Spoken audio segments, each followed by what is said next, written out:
Le droit à l'environnement menacé, une émission de Radio Zinzine. C'est un entretien avec l'avocat Samuel Delalande du barreau de Rennes. Cet entretien a été diffusé une première fois sur les ondes de Radio Zinzine dans le cadre du Génie des Alpages du 10 janvier 2025.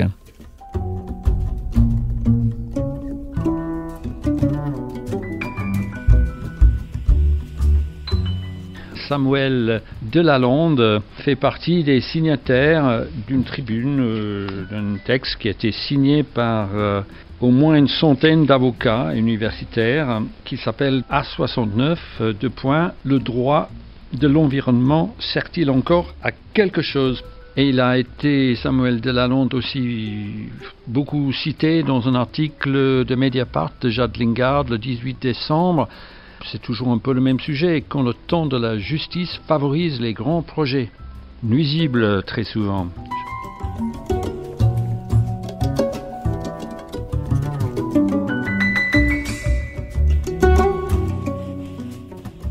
Bonsoir Samuel Delalande, avocat du barreau de Rennes. Oui, bonsoir. Bonsoir Nick. Bonsoir. Alors j'avais vraiment envie de parler avec toi parce que déjà en décembre, le 18 décembre, j'ai vu ton nom cité 2-3 reprises dans un article de Jade Lingard chez Mediapart. Oui. Titre « Quand le temps de la justice favorise les grands projets ». Et encore plus récemment, tu as co-signé une sorte de tribune, un texte qui a été publié hier. Par France Info, peut-être par d'autres, qui s'appelle « Le droit de l'environnement sert-il encore à quelque chose ?» Et c'est un peu suite aux derniers événements assez étonnantes, comme quelque part, en ce qui concerne le projet d'autoroute Castres-Toulouse A69.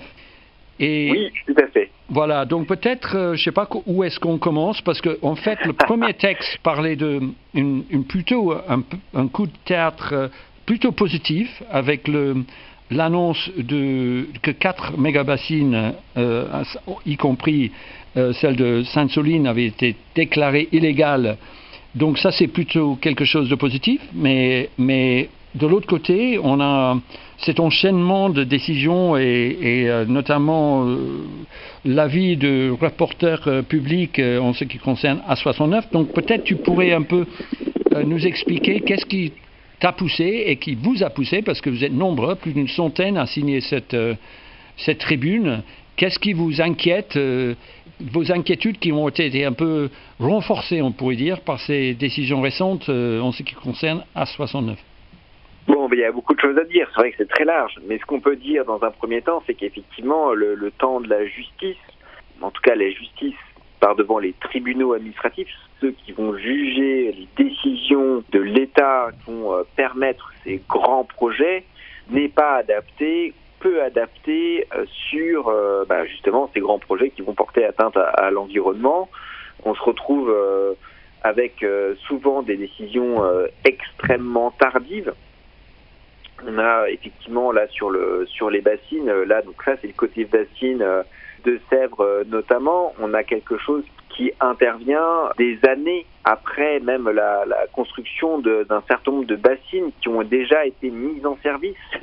Donc on voit bien que là on est déjà un peu à la traîne. Donc on a une annulation d'un arrêté préfectoral là sur les bassines le 18 décembre 2024. Donc il y en a certaines qui ne sont pas construites, donc qui peuvent pas être réalisées, mais celles qui sont déjà réalisées, on a une autorisation qui est suspendue à la délivrance d'une nouvelle dérogation. Donc en fait, la justice reconnaît qu'on a raison, mais dans les effets, c'est toujours un peu bancal, il y a toujours des possibilités de régulariser, de déposer des nouvelles dérogations. Donc voilà, donc ça c'est un peu long, c'est un peu insatisfaisant après plusieurs années de procédure. Et sur l'autoroute, on a quelque chose qui va pas du tout. On a un rapporteur public qui nous dit que on est une illégalité parce que ce projet n'est pas une des conditions pour permettre la destruction des espèces protégées, qui est la raison impérative d'intérêt public majeur. Et puis, au moment de rendre le jugement, en coup de théâtre, le tribunal administratif de Toulouse dit « Oh bah non, on a reçu un nouveau document de la préfecture là, sur les prix des péages, comme si ça allait changer quelque chose sur l'atteinte des espèces protégées. » Et donc on réouvre, on repart finalement en procédure, on allonge la procédure, on réouvre l'instruction, c'est le terme exact. Et bon bah voilà, on va audiencer dans 6 mois, peut-être que vous allez avoir une date d'audience. Et pendant ce temps-là, les travaux se déroulent sur l'A69. Et c'est pour ça que nous avons signé 7 tribunes où on demande en fait un certain nombre de choses à la fin de cette tribune, qui a été publiée là, je crois que sur le site de France Info. Justement, on demande à partir du moment où on introduit des recours contre des gros projets que des avis défavorables d'instances indépendantes, que une suspension automatique des travaux avant l'intervention d'un jugement qui paraît parfois très éloigné dans le temps. Oui, il faut quand même peut-être dire que c'est pas une histoire toute nouvelle. Je veux dire, la problématique du recours, de contestation qui ne mettent pas en question immédiatement la réalisation d'un projet et qu'ensuite le projet est déclaré illégal. Enfin, le cas du lac de Caussade est extrêmement célèbre pour ça, dans le Lot-et-Garonne. Déjà construit et déclaré illégal, et après, qu'est-ce qu'on fait ? Et comme on a répété souvent à notre antenne, on a un cas très très près d'ici, 15 km de la radio, avec le central photovoltaïque à Cruis, qui est déjà terminé, qui est en train de produire de l'électricité et qui a été déclaré illégal, que l'autorisation espèces protégées était illégale, clairement par le tribunal administratif de Marseille. Or, il continue à vendre de l'électricité malgré tout, et voilà, c'est un problème qui revient très régulièrement, cette espèce de fait accompli en fait. Eh ben, là oui, ça c'est le fait accompli, c'est-à-dire qu'en fait effectivement le droit, et notamment dans l'application au droit de l'environnement, touche dans ce type de situation ses limites, c'est-à-dire que le temps que la justice intervienne, le projet est déjà réalisé, le fait accompli s'impose à tout le monde, et puis il n'y a plus grand chose à faire, ça c'est évident. Donc là c'est assez décevant dans ce type de situation, on peut perdre comme cela. Après, on a d'autres situations où en fait le droit de l'environnement est un outil pour contester un certain nombre de projets qui vont nuire et porter gravement atteinte à l'environnement, qui est entremêlé avec d'autres pratiques pour lutter contre ces projets-là. Quand on pense même à la lutte contre l'aéroport de Notre-Dame-des-Landes, on a plus d'une centaine de recours, je crois que c'est 153, ce qu'on avait dit. Alors, ils n'avaient même plus compté, je crois, que les personnes qui ont fait les recours, il y en a eu tellement dans tous les sens qu'ils n'ont même plus compté, 153 recours, tous ont été perdus, et au final, la lutte a été gagnée. Donc en fait, ça participe d'un rapport de force, ça participe d'une stratégie, et le droit seul ne suffit pas dans un certain nombre de cas. Et parfois, le droit suffit parce qu'on arrive le porteur de projet n'a finalement pas démarré son projet, attend les décisions, et parfois elles sont défavorables. Et effectivement, quand il y a un passage en force de ce type-là, c'est très compliqué d'obtenir ensuite un gain de cause.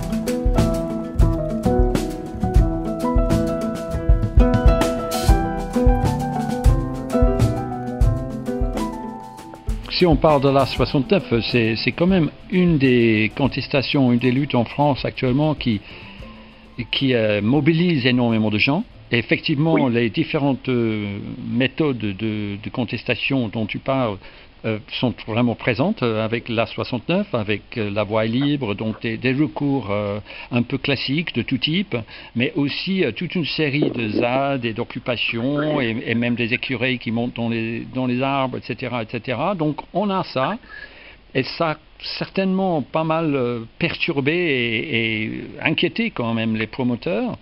Mais là, comment tu vois l'avenir maintenant? Parce que est-ce qu'il y a moyen de contrer cette position du tribunal qui finalement laisse continuer le chantier? Alors, quoi. Ce qui s'est passé là sur la 69, c'est qu'effectivement, on n'a pas de décision, on n'a pas de jugement du tribunal qui a voulu réouvrir les débats. Donc pendant ce temps-là, la décision administrative, l'autorisation environnementale qui est contestée est encore court, on dit qu'elle est encore exécutoire, donc on peut encore exécuter les travaux, donc ils vont effectivement continuer. Tenter d'interrompre ces travaux-là, donc ce caractère exécutoire de ces décisions, on peut introduire un référé, ce qu'on appelle un référé suspension. On demande la suspension de l'acte, justement, en attendant que ce soit jugé au fond. Cette procédure avait déjà été tentée en juillet-août 2023 et s'est soldée par un rejet en août 2023, notamment par les associations. Et moi, ce que j'ai compris, c'est qu'un nouveau référé, au regard notamment des conclusions du rapporteur public en novembre 2024, allait être intenté là en décembre, janvier de cette année pour essayer d'obtenir cette suspension avec ces éléments nouveaux. Mais c'est vrai que c'est très insatisfaisant, se dire que on est quand même là, on bricole, on a déjà ce type d'audience il y a déjà un an et demi. Là, on a des conclusions du rapporteur public qui sont favorables à l'annulation. Et au final, on bouine, le tribunal bouine un peu, délaie les procédures pour que finalement on a été après accompli. Donc ça, c'est effectivement très très très dommageable. Hein. Et là, on touche à une limite forte du droit de l'environnement. Ça, c'est très clair. Hein. Est-ce que c'est courant? Est-ce que ça arrive souvent que, en fait, le rapporteur public n'est pas suivi? Je veux dire, ça doit créer aussi un certain trouble pour des professionnels comme ça qui voient leur avis pas pris en compte. C'est un peu le cas de l'école Notre-Dame-des-Landes.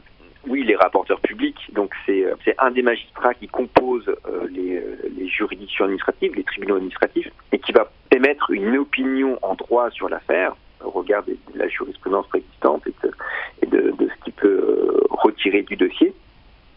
Il va s'exprimer, mais ne participe pas à la décision finale. Il prononce ce qu'on appelle des conclusions, il va prendre la parole, il va expliquer sa position, il va également sa conclusion, sa proposition, est-ce qu'il y a une annulation ou pas de l'arrêté ou de l'autorisation environnementale qui est contestée là en l'espèce. Les rapporteurs publics dans les juridictions administratives sont extrêmement suivis. Alors, il n'y a pas vraiment de pourcentage, on estime entre 85 et 95% des fois, ils sont suivis par la juridiction. En matière environnementale, sur des très gros projets, on peut avoir des retournements de situation assez forts. Ça est arrivé sur Notre-Dame-des-Landes, donc ça peut également arriver dans ce cas-là. C'est pas si évident que cela, que ça soit le rapporteur public ou la rapporteure publique soit suivi dans ce type de situation, parce que les enjeux, notamment économiques, sont extrêmement forts, et on va avoir évidemment des tribunaux qui vont être de fait sous pression, c'est évident. Oui, dans votre tribune, vous insistez sur le fait que la prise en compte des conséquences économiques en cas d'annulation du projet ne doit pas être un critère de décision pour les juges. Effectivement, il y a souvent des projets où c'est des millions et des millions et des millions qui sont concernés. Oui, ça c'est très vrai. C'est vrai que le caractère économique parfois pose question. On se demande effectivement, lors des référés suspension, on apprécie notamment l'urgence à suspendre, c'est un des critères. Et dans ce critère d'urgence, on peut mettre un peu tout et n'importe quoi. Et donc effectivement, ah oui, vous vous rendez compte, monsieur le juge, si on arrête le chantier, c'est des millions et des millions qu'on va perdre. Et le juge va être sensible à ce type d'argumentation, donc juridiquement, et va être aussi sensible à ce type d'argumentation parce que les juges administratifs sont aussi détachés dans les administrations. C'est-à-dire que participent 2 ans, 3 ans après, avant ou après leur mission de juge, à participer au fonctionnement de l'administration. Donc vont comprendre les rouages et vont comprendre l'impériosité, entre guillemets, de l'administration d'avancer. Et vont être sensibles à ces aspects sous-jacents, notamment sur l'importance économique de mener un projet. Donc ça, c'est vraiment extrêmement dur au juge de lui dire, non, nous, on est là pour la légalité, la loi, rien que la loi. Et ça, c'est très compliqué de se heurter à ce mur-là. Oui, dans l'article dans Mediapart du 18 décembre, c'est toi qui parles, là, tu dis il est peu évident pour un juge saisi en urgence, là c'est par rapport au référé, j'imagine, d'oser suspendre une décision d'autorisation au vu de toutes les conséquences immédiates que cela peut avoir. Exactement. Voilà, c'est ce qui s'est passé. Exemple, à 69, le 1er août 2023, on a un rejet du référé qui a été introduit par les associations en vue de suspendre l'autorisation environnementale en attendant le jugement. Donc de suspendre l'autorisation environnementale, c'est suspendre les travaux. Et le juge a rejeté le référé. Bon, après, j'ai pas regardé les justifications, mais il ne faut pas dire c'est par intérêt économique. Il ne s'est jamais mis dans la décision. Mais clairement, au regard de l'ensemble des enjeux et notamment de ce que ça implique en termes de travaux, de mise en branle de toute la machinerie du BTP, clairement le juge, généralement seul, c'est un juge unique, tout seul, au fond de son tribunal, va dire oh là là, ça me dépasse complètement, oh non, je vais pas annuler, je vais pas suspendre un truc comme ça. Il y a aussi un autre aspect, non seulement on est sur des enjeux économiques, et on intervient aussi en matière environnementale. Et ce qui se passe, c'est que quand on saisit un référé, nous on dit que c'est une procédure de l'urgence et que dans l'urgence, ça doit être évident.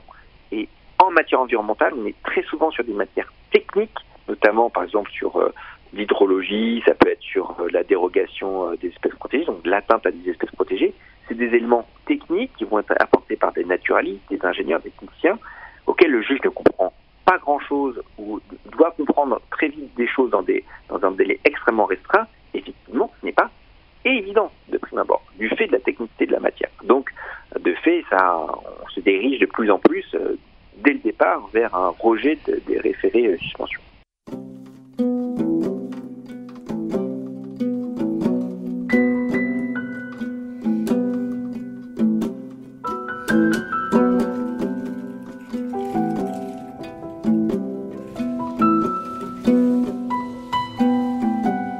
Poursuivons notre conversation avec Samuel Delalande, avocat au barreau de Rennes, qui a co-signé une tribune publiée par France Info intitulée « A69, le droit de l'environnement sert-il encore à quelque chose ?»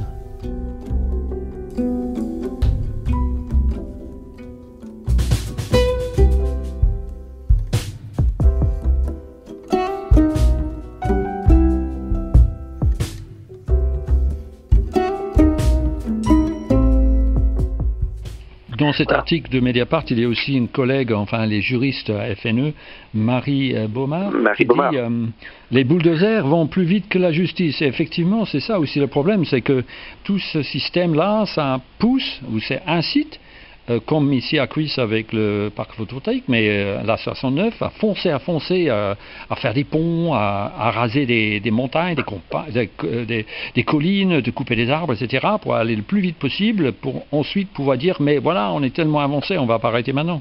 Exactement, moi je pense qu'il y a une prime au fait accompli. Ça fait partie du grand jeu de dupe un peu du droit de l'environnement.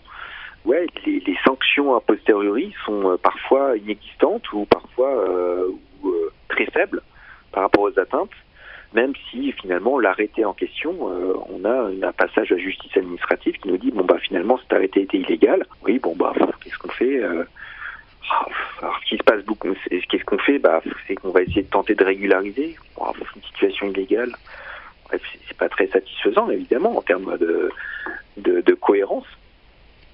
Et on va faire primer finalement des intérêts économiques. Ça, c'est aussi une évolution de la jurisprudence et des juridictions administratives depuis une quinzaine d'années. On va moins tenir rigueur de l'ensemble des dossiers, s'il n'y a pas tel avis, si ça n'a pas vraiment heurté la garantie du public, si on peut régulariser un dossier. Ça, c'est vrai qu'avant, on ne pouvait pas vraiment, même pas régulariser un dossier. C'était annulé, et puis hop, on repartait avec un départ. Maintenant, on peut régulariser des dossiers. Donc en fait, c'est ce qui se passe énormément, notamment en Bretagne, là, sur tout ce qui est élevage industriel agricole, notamment porcin. En fait, on a des arrêtés illégaux, et puis qui sont déclarés illégaux par la justice administrative, mais après ça, on va d'arrêté provisoires donnés par le préfet qui sont eux-mêmes annulés parce qu'ils sont illégaux. Et puis on a des exploitations comme ça qui sont exploitées pendant des dizaines d'années, mais qui sont illégales. Donc on a une inconsistance ici du droit de l'environnement. Parallèlement, je voulais juste citer quand même un autre article de Reporter qui était le 26 décembre, mais parler d'une décision du 4 décembre du gouvernement. C'était vraiment le jour même du vote de la censure du gouvernement de Michel Barnier. C'est passé un peu inaperçu à l'époque. C'était le gouvernement renversé a mis en consultation un projet de décret qui entend modifier les catégories de projets soumis à la Commission nationale de débat public. Donc pour rendre encore plus rare, difficile de vraiment avoir de telles consultations. J'ai envie de dire s'il y avait que ça. Moi, je trouve que bon, oui, ça peut passer aux oubliettes. Évidemment, on regarde l'actualité politique, mais j'ai envie de dire c'est un épiphénomène la CNDP. La CNDP, s'ils font des grands débats sur un certain nombre de grands projets en amont, ça a le mérite d'informer le public. Je ne sais pas si vraiment ces grands débats ont fait changer la donne sur ces grands projets.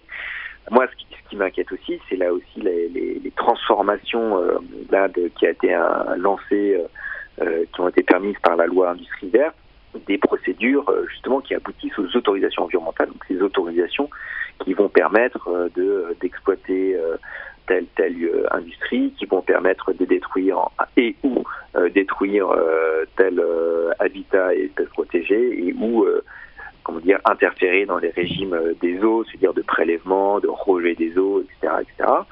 Là où on a une transformation même des enquêtes publiques, si vous voulez, qui vont se faire en même temps que l'examen du dossier, sans que l'ensemble des avis des personnes, des autorités soit définitive.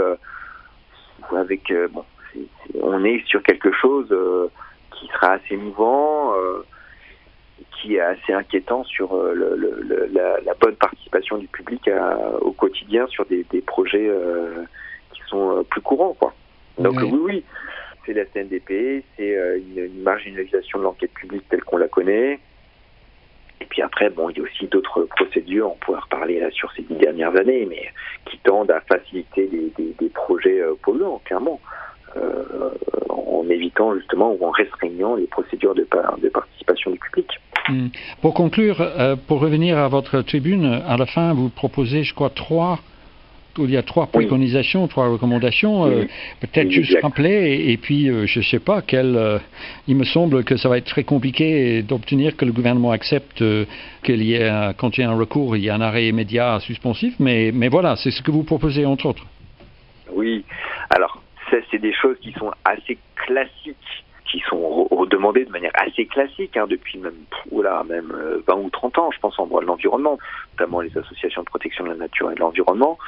La première, c'est effectivement des véritables processus démocratiques, c'est-à-dire qu'on veut que le public participe effectivement à la prise en compte de l'environnement, participe à l'élaboration des décisions qui affectent l'environnement.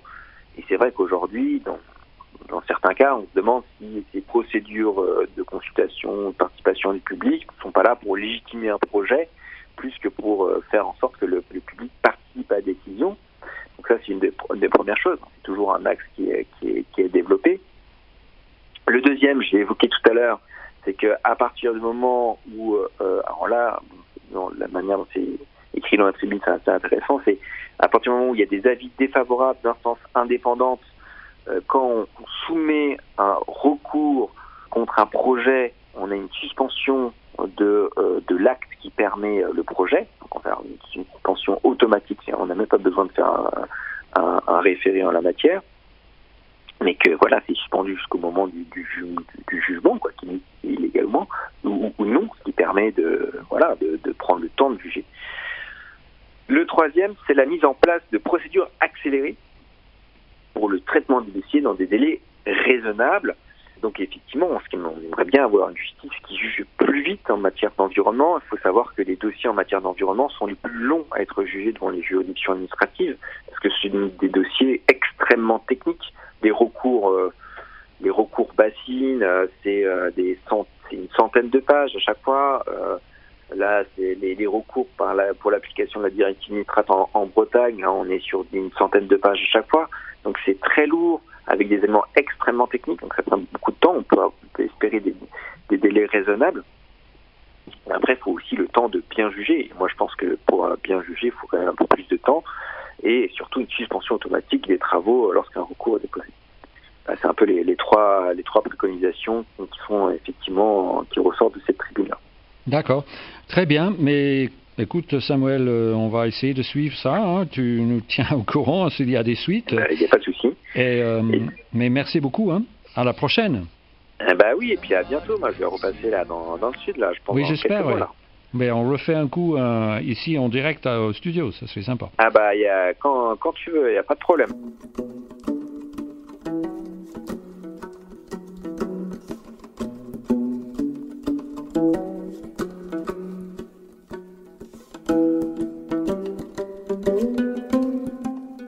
C'était Le droit à l'environnement menacé, une émission de Radio Zinzine. C'était un entretien avec Samuel Delalande, avocat au barreau de Rennes. Les musiques qui accompagnent cette émission sont d'Adam Baldic et son disque Portrait. Si vous voulez réécouter ou télécharger cette émission, vous pouvez la retrouver sur le site de Radio Zinzine qui est www.radiozinzine.org.